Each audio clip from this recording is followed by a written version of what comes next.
한국 교회사 합니다. 자, 1장 15페이지에 들어가면, 자, 근대 이전의 기독교와의 교섭에 대한 내용이 기록되어 있습니다. 자, 기독교의 한국 전례는, 한국의 이제 교회가, 기독교가 들어온 전례는 아마 19세기 후반으로 그렇게 봅니다. 자, 기독교의 접촉은 아마 19세기 이전에도 있었던 걸로 보여지기는 합니다만, 그러나 이 한국 교회와 기독교가 접해진 시기는 아마 19세기 이후로 그렇게 볼 수 있다라고 할 수 있습니다. 여러분 잘 알다시피 실크로드 아시죠? 19세기 이전만 해도 조선시대 때 한국에 있던 많은 무역을 하는 사람들이 실크로드를 통해서 기독교인들과 접촉을 하고 만났을 확률이 훨씬 많습니다. 그 중에 여러분들이 잘 알고 있는 인조 때, 인조의 아들이신 황태자가 볼모로 잡혀갔죠. 그때도 이 황태자가 기독교를 접했을 그런 상황이 많습니다. 자, 그래서 한국 땅에 기독교가 접목되어진 것은 인조 때뿐만 아니라 그 이전에도 우리가 말하고 있는 보통 삼국 사기 때, 그때도 가야라는 곳에, 가야라는 나라에 기독교가 들어왔을 조짐도 있었다라는 겁니다.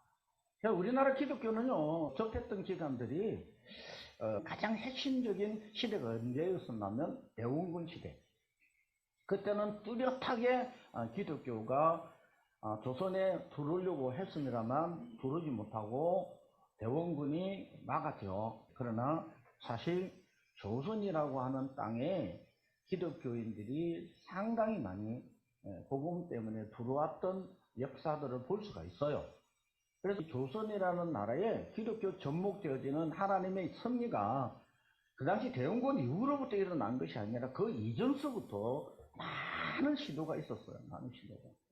하다못해 임진왜란이라는 사건을 통해서 일본 왜구들이 조선을 침범할 때 왜구들과 함께 따라 들어온 사람 중에 신부들이 있었다라는 거예요. 신부들이 따라 들어와서 조선 땅에 기독교를 심으려고 했었는데요. 그러니까 기독교는 역사의 흐름을 이렇게 보면 어렵고 힘든 상황을 통해서 한국으로 들어온 사건들이 많아요. 명나라를 통해 청나라를 통해서 조선 땅에 들어오는 그 선교의 길들이 계속 있었다라는 건데, 그런데 정착하지를 못했다라는 거죠.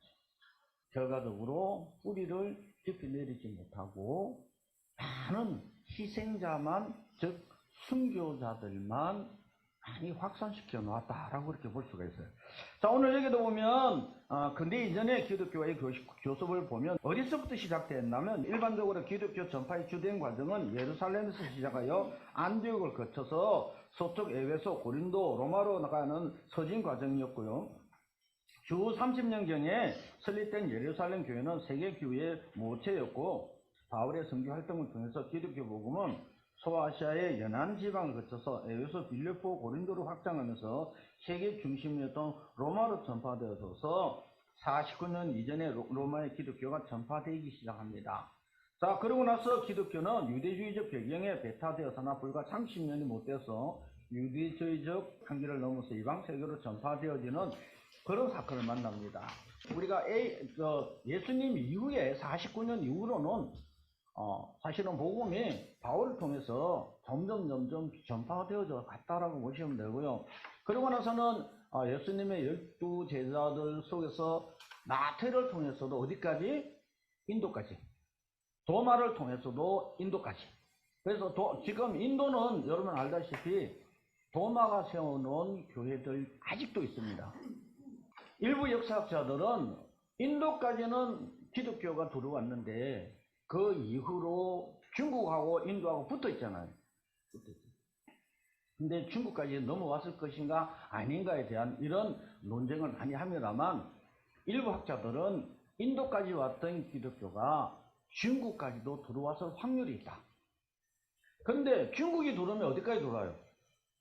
조선까지는 들어오게 돼. 그러다 보니까 아마 그 성교의 복음이 신약이 들어왔을 확률이 많다라는 것들을 그렇게 얘기해 주고 있습니다.